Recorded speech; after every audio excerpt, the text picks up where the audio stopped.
আসসালামু আলাইকুম। DNA test, এই কথাটা শুনে নাই কে? হ্যাঁ, আমরা সবাই শুনেছি। ডিএনএ টেস্ট কি? এই যে ধরো ক্রাইম, বিভিন্ন অপরাধ প্রবণতা, হ্যাঁ, ক্রাইম ইনভেস্টিগেশন, বা এই যে কিছুদিন আগে আমাদের দেশে রানা প্লাজা ধ্বংস হয়ে গেল। তো রানা প্লাজা ধ্বংসের পরে কত মানুষ মারা গেল, তাদের চেহারা বিকৃত হয়ে গেছে।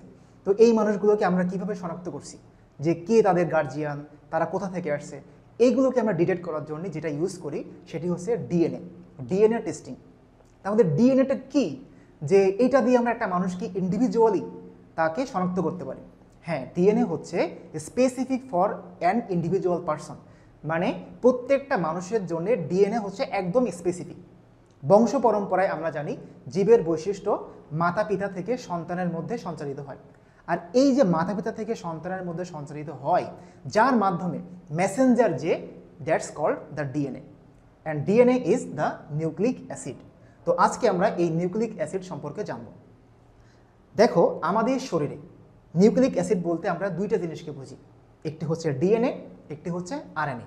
শুধু আমাদের দেহে না, একমাত্র ভাইরাস বাদে বাকি যত জীব আছে, গাছপালা থেকে শুরু করে প্রাণীকুল যত কিছু আছে, সবার শরীরেই নিউক্লিক অ্যাসিড বলতে আমরা বুঝবো ডিএনএ অ্যান্ড আরএনএ। একমাত্র ভাইরাসের শরীরে ডিএনএ এবং আরএনএর মধ্যে যে কোনো একটি থাকবে, যে কোনো একটি, হয় সেটা ডিএনএ অথবা সেটা আরএনএ। কারণ ভাইরাস তৈরি হয়েছে দুইটা জিনিস দিয়ে, একটি হচ্ছে নিউক্লিক অ্যাসিড সিঙ্গেল ডিএনএ আর আরএনএ, অন্যটি হচ্ছে প্রোটিন। এখন এই ডিএনএ বা আরএনএকে আমরা বলি নিউক্লিক অ্যাসিড।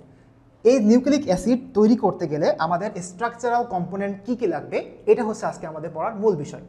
তো চলো, ফার্স্ট হচ্ছে নিউক্লিক অ্যাসিডকে যদি তুমি ভাঙতে শুরু করো, তাহলে প্রথম যে জিনিসটা পাওয়া যাবে তাকে আমরা বলবো নিউক্লিওটাইড। তো এই নিউক্লিওটাইডটা কি? Nucleotide is the monomer of A nucleic acid.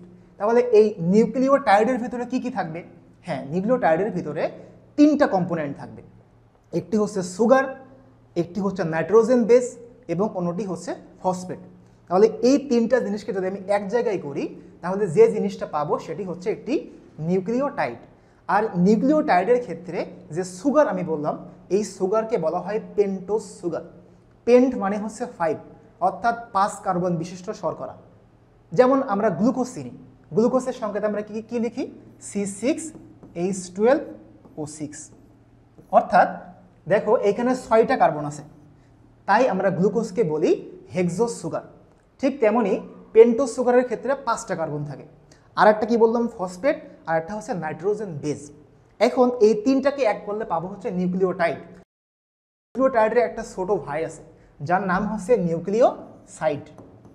এই নিউক্লিওসাইডটা কি?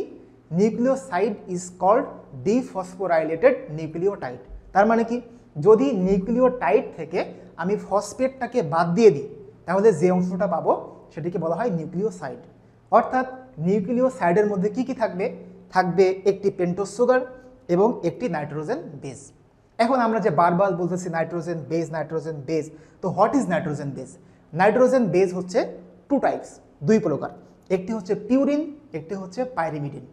তো পিউরিনের মধ্যে আমাদের নাইট্রোজেন বেস মানে হচ্ছে ক্ষার, নাইট্রোজেন দিয়ে তৈরি ক্ষারকে বলা হয় নাইট্রোজেন বেস। তো পিউরিনের মধ্যে আমাদের নাইট্রোজেন বেস আছে 2টা, একটি হচ্ছে অ্যাডিনিন, অন্যটি হচ্ছে গুয়ানিন।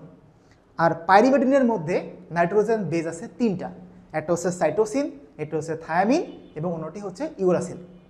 সবসময় মনে রাখবে যে একটি নিউক্লিক অ্যাসিড তৈরি হতে গেলে 2টা স্ট্র্যান্ড যদি থাকে, তাহলে 2টা স্ট্র্যান্ডের মধ্যে অবশ্যই একটির পিউরিন বেজের সঙ্গে অন্যটির পাইরিমিডিন বেজের মধ্যে কানেকশন হবে। কখনো 2টা পিউরিন বা 2টা পাইরিমিডিনের মধ্যে কানেকশন হবে না। তাহলে কার সাথে কার কানেকশন হবে? সবসময় মনে রাখবে যে অ্যাডেনিনের সঙ্গে সবসময় থায়ামিন মিলবে, আর গুয়ানিনের সঙ্গে সবসময় সাইটোসিন মিলবে। আচ্ছা, এখন মিলবে কীভাবে? মিলবে হচ্ছে অ্যাডেনিন আর থায়ামিন পরস্পরের সঙ্গে 2টি হাইড্রোজেন বন্ড দিয়ে যুক্ত থাকবে। কেন 2টি? এটা কীভাবে মনে রাখবো? দেখো, এখানে অ্যাডেনিন আর থায়ামিন 2জন মানুষ, সো মাঝখানে বন্ড আছে 2টা। আর সাইটোসিন আর গুয়ানিনের মধ্যে একটি আছে সি হচ্ছে ইংরেজি বর্ণমালার 3 নম্বর অক্ষর, সো এদের মাঝে বন্ধন থাকবে 3টা। এখন এগুলোকে কেন আমরা হাইড্রোজেন বন্ধন বলি, তার কারণ হচ্ছে হাইড্রোজেন বন্ধন হচ্ছে একটি দুর্বল বন্ধন এবং আমরা জানি যে হাইড্রোজেনের পারমাণবিক সংখ্যাও এক, হাইড্রোজেনের ভর সংখ্যাও এক। যেহেতু সিঙ্গেল বন্ধনের জন্য এক করে শক্তি, সো বন্ধনকে আমরা হাইড্রোজেন বন্ধন বলি। এখন কথা হচ্ছে যে এই যে থায়ামিন, আর একটা আমরা বাদ দিয়েছি সেটা হচ্ছে ইউরাসিল। এই থায়ামিন আর ইউরাসিল নিয়ে একটা ইম্পর্টেন্ট কথা, সেটি হচ্ছে thymine only specific for DNA, অর্থাৎ ডিএনএর ক্ষেত্রে আমরা শুধুমাত্র থায়ামিনকে দেখতে পাবো, আরএনএতে কখনোই থায়ামিন থাকবে না। আর আরএনএতে সবসময় থাকবে হচ্ছে ইউরাসিল, যে ইউরাসিল কখনো ডিএনএতে থাকবে না। তাহলে দেখো আমরা এই যে একটি পেন্টোজ সুগার এবং তার সাথে একটি ফসফেট এবং একটি নাইট্রোজেন বেস, এই তিনটা জিনিস দিয়ে পালাম একটি নিউক্লিওটাইড। যদি এই নাইট্রোজেন বেসটা থায়ামিন দিয়ে হয় তাহলে এই নিউক্লিওটাইড তৈরি করবে একটি ডিএনএ, আর যদি এই নাইট্রোজেন বেসটা ইউরাসিল দিয়ে হয় তাহলে এই নিউক্লিওটাইডটা তৈরি করবে একটি আরএনএ। এখন আমাদের নিউক্লিওটাইড হয়ে গেল। এখন তুমি পর পর পর পর অনেকগুলো নিউক্লিওটাইডকে ইটের মতো বসাও, বসাতে বসাতে তুমি যেটা পাবা সেটি হচ্ছে নিউক্লিক অ্যাসিড। এই নিউক্লিক অ্যাসিড হতে পারে ডিএনএ, হতে পারে আরএনএ, এবং আমাদের শরীরে, মানুষের শরীরে both DNA and RNA present.